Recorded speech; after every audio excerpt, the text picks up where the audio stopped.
Gahirlig Damien Macharda agus Hoptadála Dara Caleri Lisa Air Hoptadála Beverly Cooper Flynn Corlori agus Winter Ina Foyle agus Cardi Galer Boala Merdúsbarda o Fair Vakas Agwal Divsha a Socton Fair Fáilte a Chrishiv Rome Stihe a Richt agus Inov Fud an Chunte. Agus is privileged an of our dumpse Tachta Láirin Shaw Confactus Lisa Chambers a Huirfil an Chol go Hifigiul. Agus Boala Merdúsbarda of Vakas Agwal Divsha Socton Medibre a Cridin Shivsha Ishtach Law in the Igle son and 40. Agus an Medibre a Chrishiv Ishtach rit na blianta agus go háirithe rit the Tauchain Artuil. In a rev 30 den scohagling in Yig na Tauchain Shin.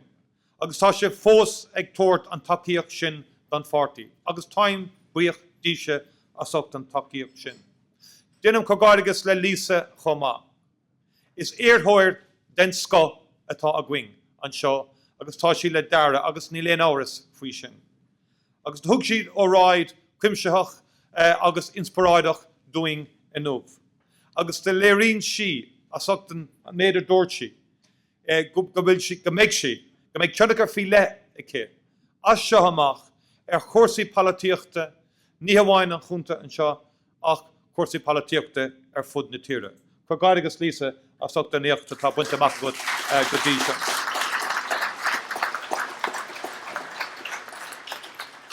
May I again thank you for your very, very warm reception this evening.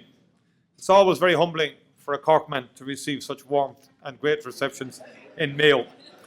Even when we both failed to win All Ireland finals on successive basis, but we're still hopeful in that regard. But may I say that I was delighted to come back to Castlebar and to Claremorris and to Westport, the areas that we covered today, to launch tonight Lisa Chambers officially launch Lisa's general election campaign. And I'm delighted to be here with Dara Caleri, because Dara has been a tower of strength in terms of the renewal of the party, not just in Mayo, but indeed across the country. And as spokesperson on Enterprise, he's bringing a freshness and he's bringing a marked determination to ensure that Enterprise and that developmental dimension that always has been a hallmark of Fianna Fáil, particularly from the Lamassian modernisation of the country. Dara is very clued into that, is very keen on that aspect of the party's heritage, and he's a first-class Enterprise spokesperson. He's held in very high esteem across the political divide and up and down the country. And I want to thank Dara for the support he's given Lisa and also for the support he's given me as leader and the party more broadly across the country. He travels up and down to various constituencies to support other candidates and to get things moving in different constituencies. Thank you very much indeed for that, Dara. I want to thank Beverly as well. I didn't see Beverly on the way in, but thank her for her support for Lisa, because that kind of experience is invaluable in supporting a younger candidate coming into the field. And in many respects, we're moving into the second stage of the renewal and recovery of the party. And it's been a challenging but well worthwhile agenda over the last number of years. And I've enjoyed travelling the country and meeting with the grassroots of the party, particularly in canvassing situations, and that was very manifest in the year before the local elections. And I enjoyed that, and I engaged with people. And I think the most important characteristic we must retain in terms of the renewing of the party and in terms of reconnecting with communities and with people is to be good listeners. And I keep reminding myself every night, be a better listener and don't always be thinking that it's about talking all of the time. Because when you're on the doorstep, you've got to listen earnestly to what people are saying to you about the state of the country, about their own families, about their hopes and aspirations, their needs and their concerns. And I feel going around the country, you may not realise it, but I've been talking to people differently in terms of different campaigns and so on in the local elections. I pick up a lot and I hear a lot, and I would like to think we reflect that in terms of the policies we are formulating and in terms of the approach and the ethos of the party that we're developing over the last number of years and into the future.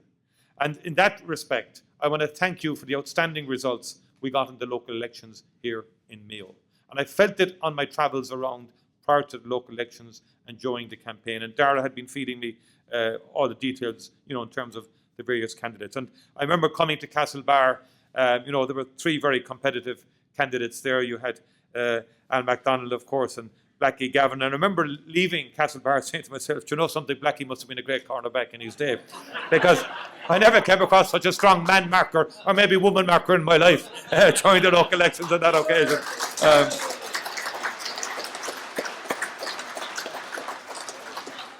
And he knows more people in Castlebar than I do in Cork from the way he went around. But there was a great kind of competitive atmosphere. But I knew the 3 seats were going to be won because of the balance of that particular ticket. And Lisa was full of energy. And to be fair to Al, he had that sort of presidential air overseeing the entire operation and pulling the odd vote or 2 here as well as he went along in his, I suppose, characteristically understated, quiet style that is his hallmark. And I want to thank him as well. And to all of the other councillors across the county, you have a very strong team now in Mayo that you can be proud of. And that's important as members of a party, that we can actually say, to the electorate, that we offer them calibre, quality. That's important. We must respect the electorate in terms of the teams we put forward for election. And electability is important. And we have 2 very fine candidates going forward in the general election in that respect. And in the local elections, I think we did that. And I want to also thank Dennis Gallagher, our Director of Elections, for the extraordinary effort and work that he is putting in.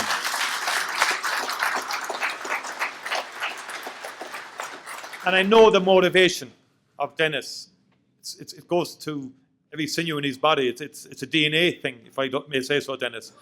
He wants Fianna Fáil back, and he wants Fianna Fáil strong. And he's put huge personal effort in pulling things together in this constituency. And I really appreciate that. The Dennis Gallaghers of this world are the unsung heroes of this party. And we will never, ever forget the kind of effort that you're putting in.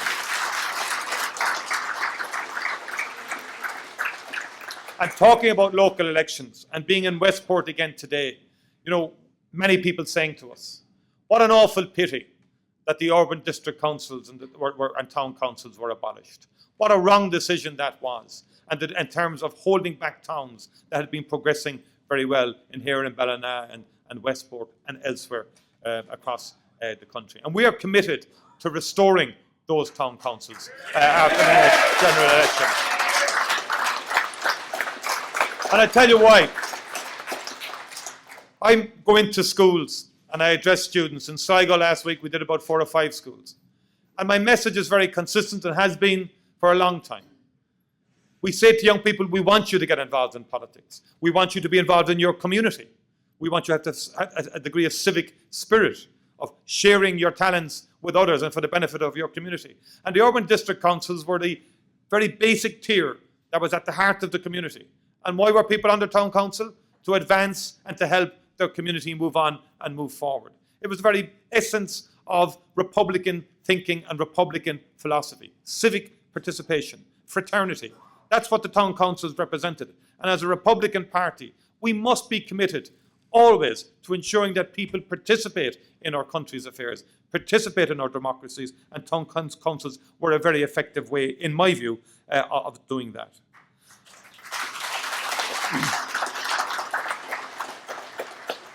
The fundamental question facing the Irish people in this general election is the kind of society we want to develop into the future. From Fianna Fáil's perspective, we want a fair society, a decent society, where chronically sick people, and particularly young children, don't have to go begging and their parents coming to TDs to try and get a discretionary medical card for their young child. We want a society where families can put a roof over their heads and are not turning up wondering where their families will be in 4 or 5 weeks' time. And that's happening in this country today. Appalling scandal in terms of the homeless situation and the housing. We've had a government of broken promises. But worse, we have a government that is divisive, that is dividing society, and that is only looking after a small element. Fine Gael are looking after 25% of the electorate, and that's about it. And the other 75% can go to hell as far as they're concerned.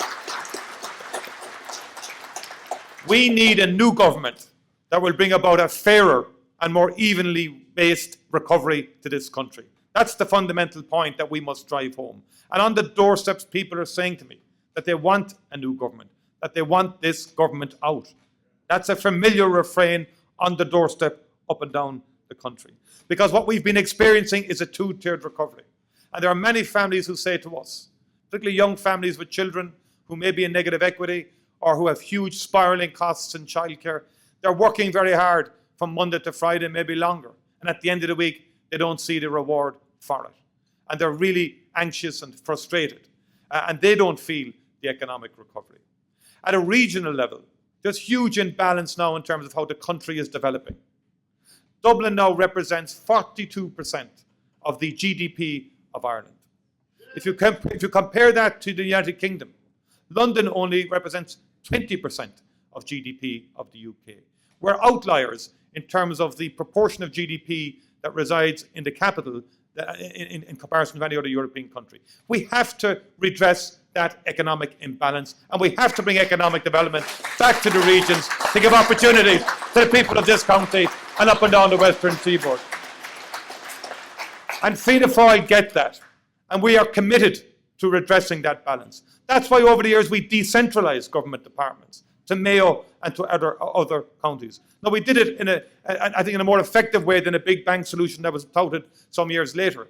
But over the years and over the decade, we put permanent jobs, Road Safety Authority and others, into locations. They have thrived, and they have been permanent contributors to local economies. But in terms of jobs, for example, we believe there should be a specialist unit in the IDA and another specialist unit in Enterprise Ireland. And Dara has conceived of this in terms of his enterprise policy, that would have an exclusive focus on bringing foreign direct investment to the West and to the regions, and also in developing indigenous small enterprises in the regions as well. There has to be that focus now brought into the region.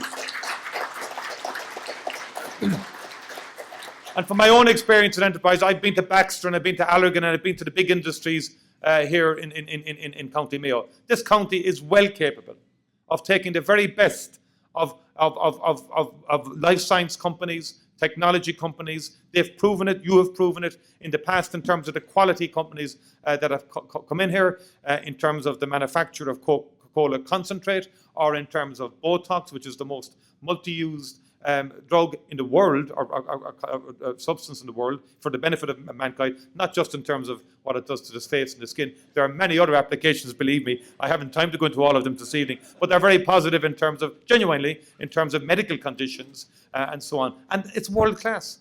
I mean, there's world class stuff going on in County Mayo in terms of multinationals. But there's been a slowdown in terms of bringing a newer generation of fresh inward investment into the county. And there has to be a policy shift to change that. And we are committed to doing that in terms of jobs. Mayo in 2014 had 5 site visits organised by the IDA. Dublin had 205. That's the gulf that's now going on in terms of how the country is developing. And it can't go on because there's complete imbalance and there's quality of life issues in Dublin arising out of that as well. I mentioned earlier the housing scandal. And for 5 years, the government have sat on its feet and have actually done nothing in terms of really progressing it. We're now getting a late and belated efforts by Alan Kelly to try and paper over the cracks. But the reality is, nationally, for the 3 years, 2007 to 2010, Fianna Fáil built 14,000 social housing units. For the last 4 years, this government have built 1,000 units across the country. In Mayo, over the last five years, this government have built 38 housing units only. 38 in Mayo over the last 5 years. Fianna Fáil built 538 in the previous 3 years, notwithstanding the difficult economic climate that was there. And they say from time to time, oh, it's what we inherited. It's not true in terms of housing. They had opportunities, and they haven't done it. And ask anyone in the local authorities. The money hasn't come down to them in terms of empty houses and restoring and refurbishing them and so on. And I was on the councils before, on the city council in Cork before I came into the Dáil and so on. I've never experienced what I'm experiencing over the last year and a half in terms of young families really, really coming to you anxious, crying in some instances, because they're going to lose the house that they're in. The rent has gone up too high, the rental allowance doesn't cover it, and everybody is scrambling to try and get them a place against the clock. And it's not a nice place to be. And it's terrible to see a young mother, the panic in her, because the most basic thing she has to do is put a roof and shelter for her kids. And I think it's an awful shame. And shame on Enda Kenny and shame on the government for allowing us to get to this stage that we're now in terms of housing policy in this country. But I can say this much.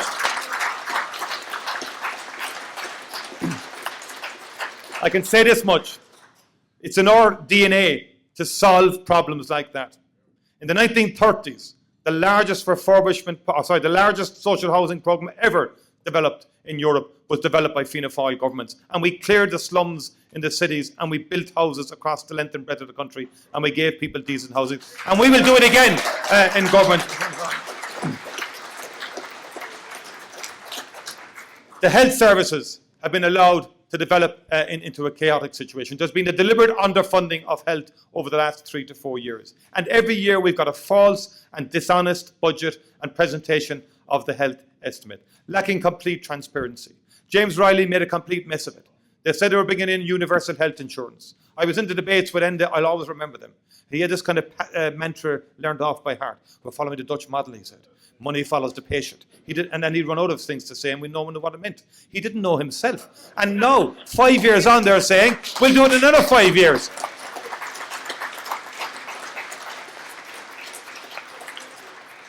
And James Riley got rid of the treatment purchase fund.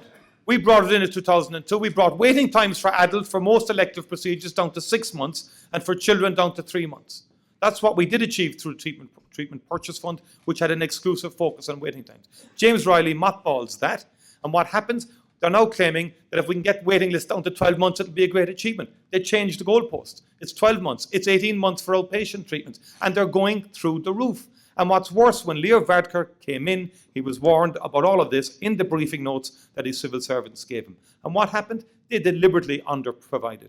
So much so that last year, 600 million was sprung out in December to bail out the health service. And this year again, another 600 million sprung out to bail out the health service. Look how much anxiety and stress would have been spared if that was provided at the beginning of the year. And if you say to the HSE, we're giving you this amount to provide that amount of service, a lot of people would have been spared an awful lot of suffering. And before all of that, we had the discretionary medical cards and we had the Fair Deal scheme, which at one stage, a year and a half ago, went to 14 weeks for elderly people waiting to get a Fair Deal bed. And now Leo was saying we brought it back down again. But they had caused a problem originally in terms of underfunding of health. And there's a lot of chaos, there's a lot of stress, a lot of anxiety. We have fantastic people working in our health service who are doing outstanding work. And many patients come out and will say to you, it's first class what people do for us. But what we're expecting them to do now is not acceptable. And we're losing a lot of good professionals from our health service as a result of that stress and that anxiety and that lack of prioritisation. And that's a key issue for us going into the general election.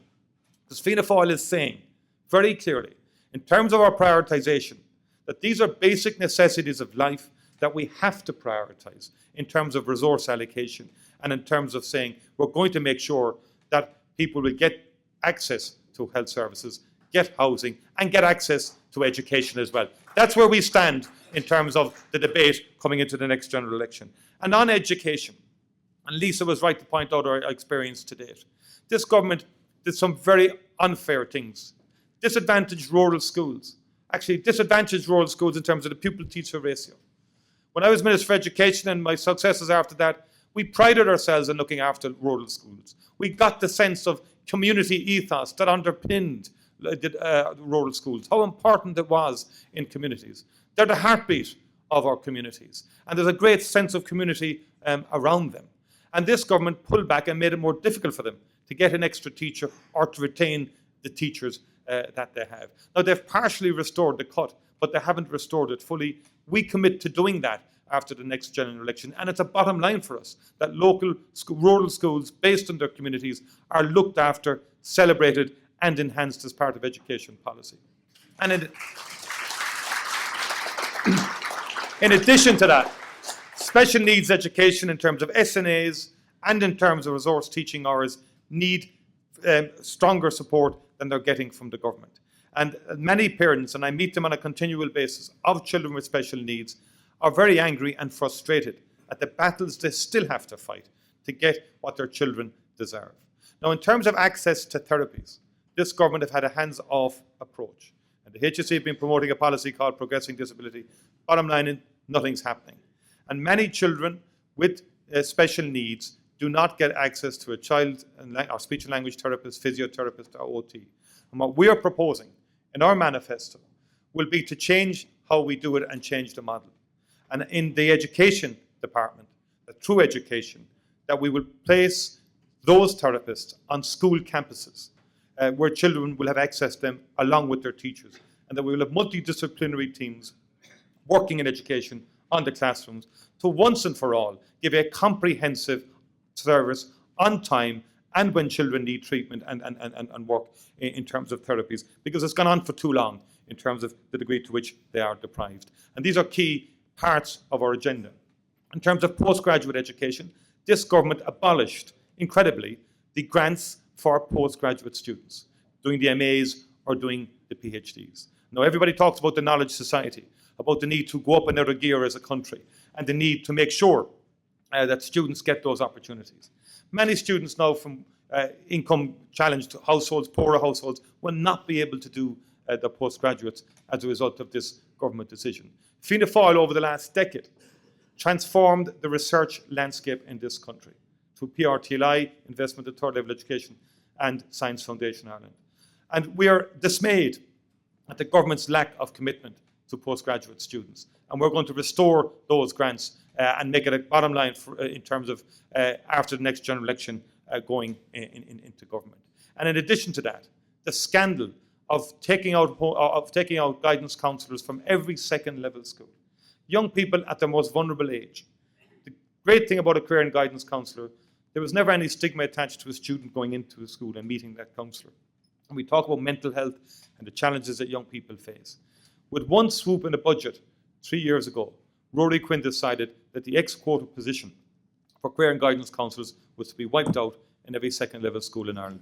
And you talk to the guidance counsellors today and they will tell you the litany of carnage and damage that has caused up and down the country. Shame on Rory Quinn for doing that. It was a wrong decision. It's another one that we are intent on reversing.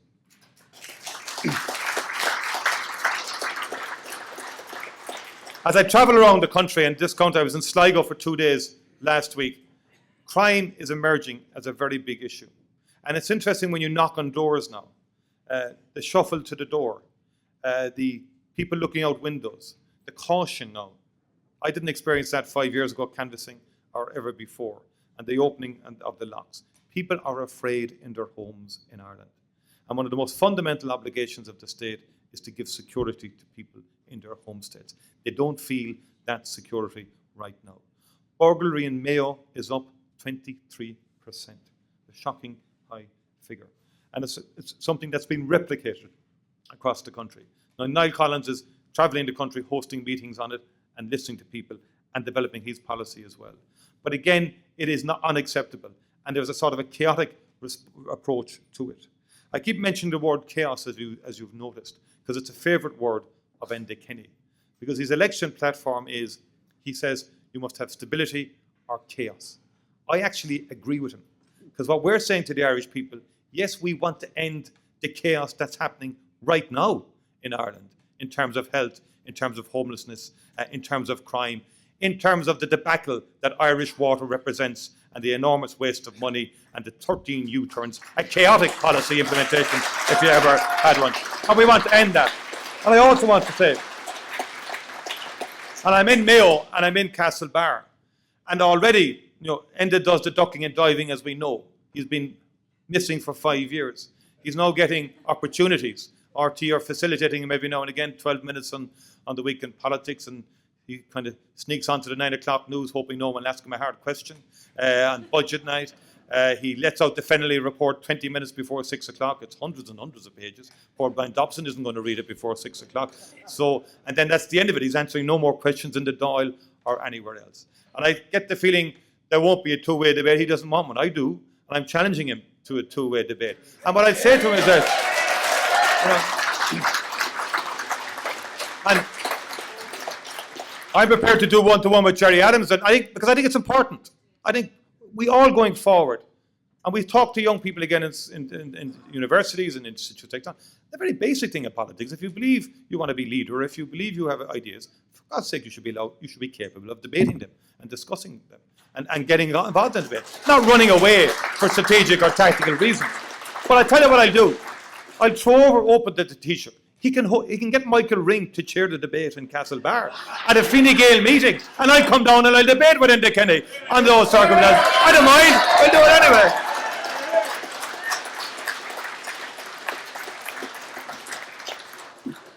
Could I also say that Eamon O'Keefe is developing very strong and robust policies in terms of agriculture and rural development.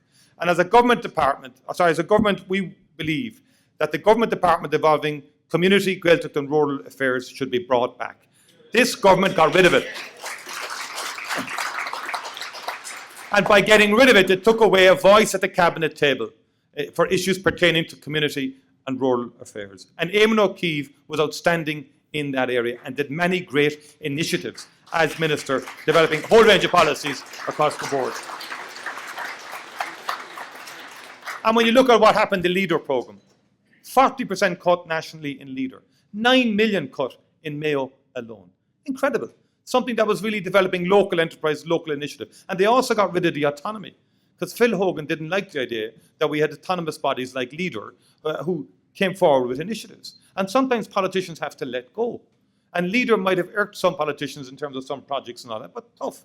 In many ways, I know it from travelling around the country. I holiday in West Cork and so on, the playgrounds that were developed through LEADER initiatives, new companies developed through LEADER initiatives and so on like that. And they've really, in my view, undermined the spirit and ethos of LEADER.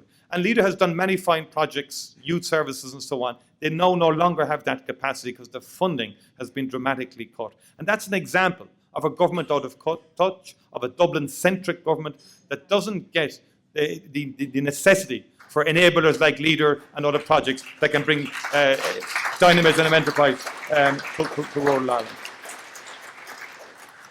Could I say to you that we are fortunate in the candidates that we have in this election. And there are many, many other issues that I could talk about this evening. Be absolutely assured of our commitment to Mayo and the major infrastructural issues. Knock Airport, a Fianna Fáil project with Monsignor Horton, let no one ever forget it. And over 30 million ploughed in by Fianna Fáil government down to the year.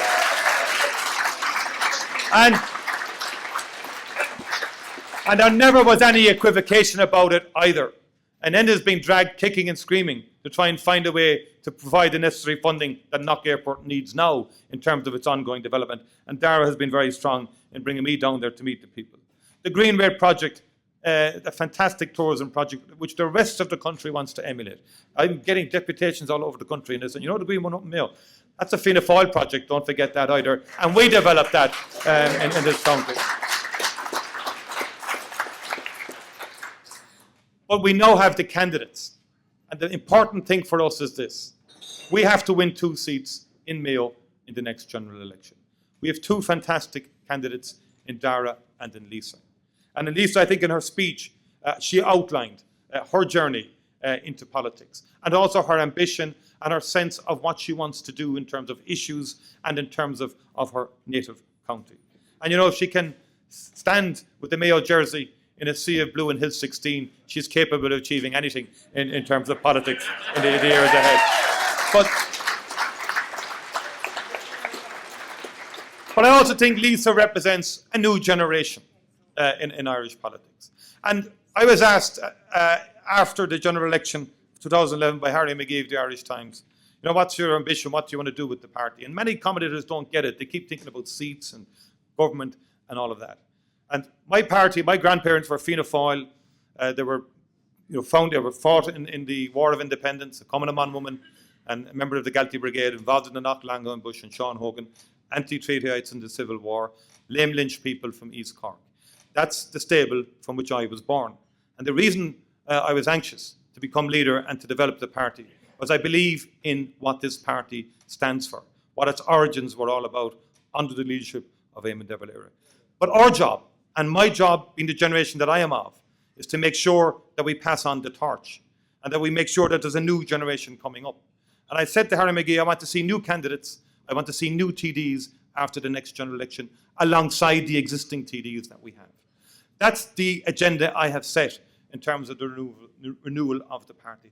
That's the litmus test, that not only those 20 of us who are there already, and I said it to the parliamentary party on day one, our task is to bring in a newer generation.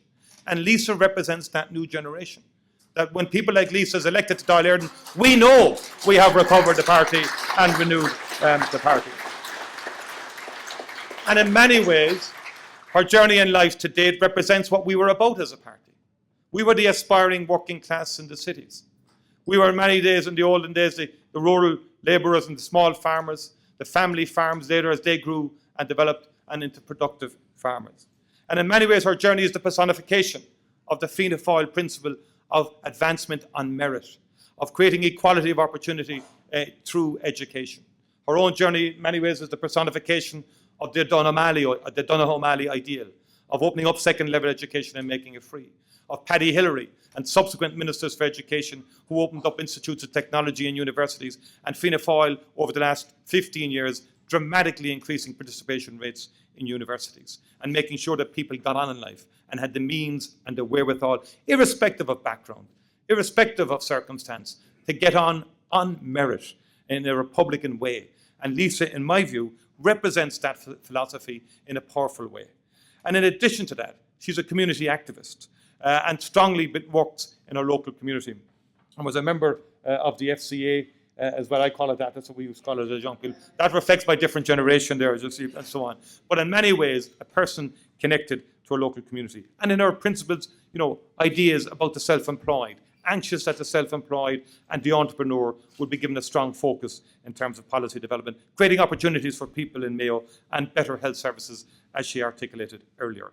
It is actually a great privilege for me, and I've witnessed her in the National Executive. She does speak her mind, and sometimes you'd be kind of left reeling a bit from what you mightn't expect to come out of Lisa, coming out of Lisa. And no wonder her sister and her brother are boxers. There is that sort of jab coming in every now and again, and the occasional knockout punch is there as well. But on the National Executive, she's been a very good representative.